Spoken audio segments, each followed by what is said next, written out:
Autre danger pour l'environnement, mais aussi pour l'homme, le réseau sans fil 5G pour 5e génération. Avec nous, la cancérologue Annie Sasco, bonjour. Bonjour. Vous êtes coordinatrice Europe de la collecte de signatures pour exiger l'arrêt immédiat du déploiement du réseau 5G avec des centaines d'autres scientifiques. Vous lancez un appel aux Nations Unies, à l'OMS et au gouvernement. C'est quoi le danger de la 5G au juste ?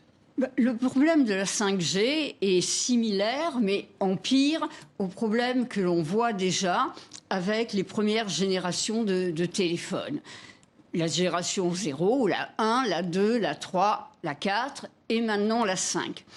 En quoi la 5G diffère des précédentes?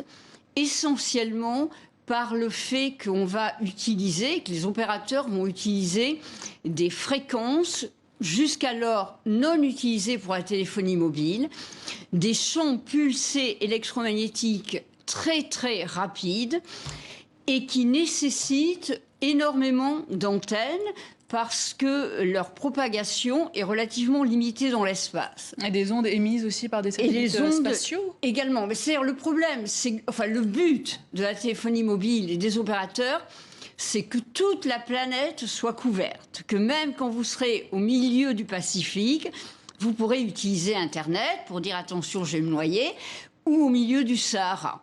Mais pour cela, il faut sur la des antennes partout. Oui. L'impact sur la santé, c'est que l'être vivant, humain ou animal d'ailleurs, c'est la même chose, n'est pas fait pour être exposé à des champs électromagnétiques pulsés. Parce que finalement, un organisme, des cellules vivantes peuvent s'adapter à des expositions continues.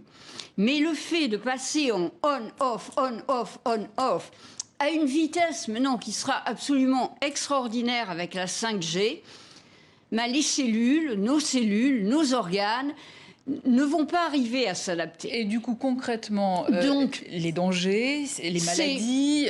ce sont des maladies. Alors, ce qui a déjà été démontré avec les champs électromagnétiques de la téléphonie mobile, avec l'utilisation de son téléphone, c'est un risque accru de tumeur du cerveau chez l'adulte et certainement chez l'enfant, mais on attend des résultats qui devraient être publiés depuis 2 ans, qui vraisemblablement sont positifs, donc on a besoin de le savoir. Mais ce sont des dangers avérés ou supposés à l'heure actuelle? Le risque parce que les études se contredisent, hein. C'est ça le problème. Oui, avec mais si on regarde les personnes qui ont été exposées régulièrement, et dans le passé quand même, parce qu'il faut un certain temps pour faire un cancer, fort heureusement, les gens qui utilisent le téléphone plus d'une demi-heure par jour ont un risque accru de tumeur du cerveau.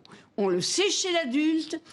Et je parierais que c'est également vrai chez l'enfant. Ça fait 2 ans que des résultats doivent sortir et ne sortent pas. Donc il y a une rétention d'informations qui est inadmissible. Dû à des lobbies, par exemple Dû sans doute au fait que ça doit gêner des personnes, que le risque soit démontré. Mais du coup, la 4G est à l'heure actuelle, qui est utilisée à l'heure actuelle, comme la 3G, est tout aussi dangereuse que la 5G. Était déjà dangereuse.